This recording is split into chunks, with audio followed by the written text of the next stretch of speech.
most instantly recommendable phone on the planet. An attractive price tag of all of my original mourns about that first phone have pretty much been wiped out. Simplest recommendation I've ever made. Welcome back to Re-Review, where we watch all the reviews so you don't have to. Today we're diving deep into the CMF Phone 2 Pro by Nothing, a phone that seems to be punching way above its weight class. Let's see what the reviewers had to say. And its budget-happy blow will cost you just 219 quid or 249 euros. And you can double your storage for just £30 extra. Not like those rip-off merchants, Apple, Google, etc. It's just not very much money at all, is it, for a smartphone with those specs? It's claiming to be able to do so much more, but if it actually pulls it off, this is going to become like the most instantly recommendable phone on the planet. So incredible potential value, but what are you actually getting when you open the box? The very first upgrade is that the box has gained some weight, and it's not fat, it's pure muscle mass. I say this because the box has got two very useful and essential components which were missing last year. A 33-watt charger in the box and a transparent silicone case. Alright, charger and case included, a great start. Let's look at the phone itself and how the design has evolved from the first CMF phone. If we hold the Phone 2 Pro side by side with the Phone 1, I mean, there's a whole extra third camera. There's a very unique feeling button on the side that they're calling the Essential key. And just generally, the body of the phone is a little bit more refined. Kind of like the Phone 1 just went to the gym. And it's a little curvier, so it doesn't dig into your hands as much. Sacrificing the customizability actually helped them make this phone thinner and lighter compared to last year. It's in fact the thinnest Nothing phone ever. At just 7.8 mm in thickness and 185 grams in weight, the CMF Phone 2 Pro feels a lot more comfortable in hand. And it's not only because of the dimensions, the edges are also rounded this time, which makes it easy to hold even for long hours. Nothing has boosted the IP rating for the CMF Phone 2 Pro to IP54. So you can get a bit more moist than the old one and not get too stressed about it. And I like the fact that the different colors of the CMF Phone 2 Pro all bring different things to the table. I mean, this light green we have, and the black has a plastic bag with a sort of frosted glass-like finish. The orange, which looks fantastic in person, has a dual-tone finish with a metallic finish on the bottom part. The white too has a dual-tone finish with the bottom featuring a sort of sandstone finish.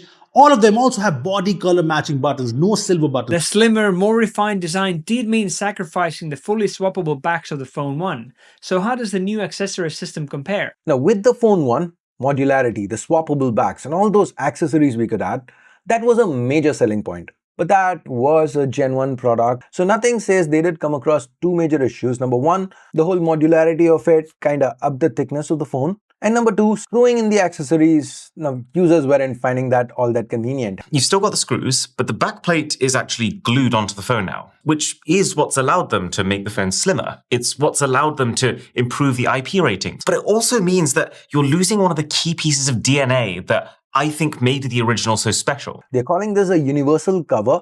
Instead of replacing the back panel, it kind of gets screwed onto the top of the back panel. And this brings with it MagSafe-like functionality. Not for wireless charging, but for accessories. You can just magnetically attach them and remove them. It makes the whole accessory swapping part a lot more convenient. And what you've got here is a pair of new camera lenses which you can actually slap on top of the primary shooter here on the CMF Phone 2 Pro. And this drastically changes the functionality. So for instance, you've got a macro lens, which allows you to get really up close to your subject, while the second effort is a fisheye lens, so again offers up a different viewpoint. The case also allows you to snap onto this lanyard that you can put right here and then tighten it using this.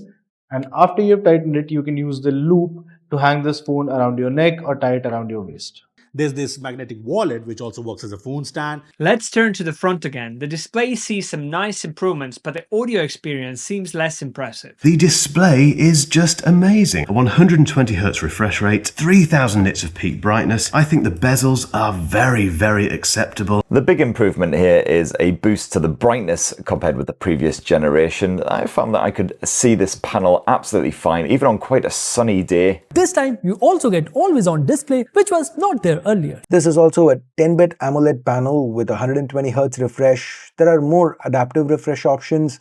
And if you're sensitive to OLED flicker, there's PWM dimming 2160Hz. However, the audio side of things not quite as accomplished. Unfortunately, it's a basic mono speaker setup on here. So all of the sound is blasted out of the tiny wee speaker housed in the bottom edge here. turns out it's actually worse than the CMF Phone 1. The speaker here is pretty average in terms of bass or even clarity for that matter. But it does have one twist. A new feature called Ultra Volume, where you can go 50% above max volume. And it does actually make a big difference. This is what the phone would normally sound like to you on max volume. Now we're going to go up to boost volume. Powering the experience is Nothing OS 3.2. Let's hear about the day-to-day performance and those unique software touches. The software is smooth, like really, really smooth. It's smooth enough that you completely forget when you're using this thing that it isn't like an upper mid-range £600 device. Software experience is the same on all Nothing phones. It's clean, it's simple, it's minimal, there are no ads, no bloatware, and it just works. This phone is running on Nothing OS 3.2 based on Android 15 and will get 3 major OS updates and 6 years of security patches, which is actually very good in this segment. It's a mostly stock Android sort of vibe, refreshingly little crapware that you have to uninstall. And then we've got this rather curious essential key, which is this very unique feeling rounded glossy button. So you press this button, it takes a screenshot and it gives you the option to add a note. You hold this button, it takes a screenshot and lets you give a voice command. And then you double tap this button and it opens up your essential space where all of this stuff is being collected. Essential space is still a work in progress, so my take on the essential key, it still remains the same. Now the newest feature that this phone has is the private space. This is actually an Android 15 feature, but no other phone has it yet. Basically, it lets you have a separate hidden space on your phone with private files, private photos, private cameras, private apps, and even a private Google account. Gaming is good too. COD Mobile runs without any problems. BGMI has 120 FPS support out of the box and runs without any lags or stutter.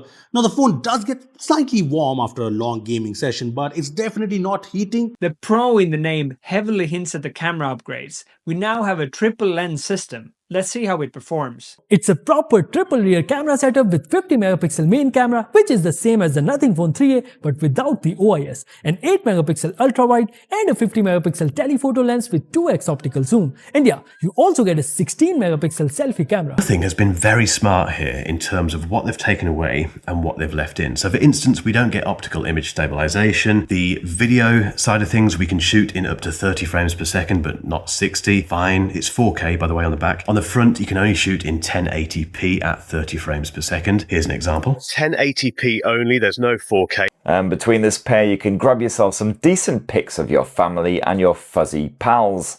Action shots are impressively sharp, free from blur, as long as that lighting isn't rubbish. You got the same XDR image processing as Nothing phones to capture balanced, high contrast scenes, while tones are fairly close to what you'll get in real life. Although I did see some saturation in sunnier conditions. And low light shots aren't plagued by noise. And the difference is immediately obvious. Like side by side with the last already pretty good budget camera, shots are brighter, they're crispier, they have more depth. Portraits look good in terms of blur and edge detection, but I did feel that the face wasn't always sharp, and the moment you go indoors, the 2x lens does tend to mess up the skin tones, and maybe it's the lack of OIS, maybe the optimization. And that third and final lens is a basic 8 megapixel ultra wide angle shooter, which isn't too hot, but hey, at least you've got the option. So now you can snap on these lenses that are the interchangeable lenses at the back of this phone and have some more photography capabilities from this device. Finally, let's talk endurance and connectivity, areas which the original CMF phone had some notable omissions. The battery life on this thing is rather ruddy good. Found that if you're quite a light user with general mixed use, you'll probably get around 8 to 9 hours of screen on time from a full charge. Battery performance is rated at 2 days in normal use. That's probably about right, to be fair. It feels like a very good battery. No, it doesn't have wireless charging, but again, that's a fair and obvious concession at this price point. Nothing has sorted out one of the major grumbles of the original CMF Phone 1, and that's the fact that it had bugger all support for NFC for contactless payments. Thankfully, not a problem here on the CMF Phone 2 Pro. You've got your NFCs. As you can see, the second SIM slot can actually house a MicroSD memory card instead up to 2 terabytes in size. We've seen the features, the good, the bad, but how does the CMF Phone 2 Pro really compare when you put it against its siblings, the Nothing Phone 3A, especially considering the price difference? So for a difference of around 6,000 to 7,000 rupees, you will get almost a similar experience. Of course, the camera might not be as good as the Phone 3A, but it's still going to be the most versatile camera setup in the segment. I must say, I am so impressed with the CMF phone, considering its price. Guys, for £219, you are getting a really good phone with a telephoto lens, portrait photography, pretty amazing. In fact, I am a bit disappointed with the Nothing Phone 3A Pro because it's twice as expensive, but you can't really see the difference unless you have a look at the selfie camera. The Nothing Phone 3A has its advantages in terms of a more premium transparent glass back design, NFC support, better IP rating, stereo speakers, and obviously a more reliable camera setup with OIS in the main camera. 3A also supports faster charging, but nothing beats a charger in the box. The consensus on the CMF Phone 2 Pro is overwhelmingly positive, especially considering the price. You're getting a significantly refined design that's thinner, lighter, a brighter, high refresh rate AMOLED display with always-on functionality, and that famously smooth Nothing OS experience with excellent software support. The inclusion of NFC and MicroSD card support fixes major omissions from the first generations, and getting a charger in a box is a huge bonus. The main and telephoto camera seem surprisingly capable for the cost, even holding their own against more expensive Nothing Phone 3A in specific scenarios like 2x portraits, according to some reviewers. However, it's not perfect. The move away from truly swappable backs might disappoint some fans of the original's unique modularity. The audio is a clear step down with a weak mono speaker. While the cameras offer great versatility for the price, the lack of OIS impacts stability, the ultrawide is basic, and the image processing consistency, particularly with skin tones and colors, was noted as an area of improvement. Plus, the essential key features still feel somewhat underdeveloped. But ultimately, for around £220 or €250, the sheer amount of phone you're getting here is hard to argue with. If you're looking for a budget Android phone that feels far more premium for its price tag, offers a clean software experience, fixes the key flaws of its predecessor, and delivers a highly versatile camera system for the money, the CMF Phone 2 Pro emerges as a strong contender and for many an easy recommendation. That's it for our ultimate roundup review of the CMF Phone 2 Pro. Please find links for full videos down below and subscribe for more re-reviews where we watch older reviews so you don't have to.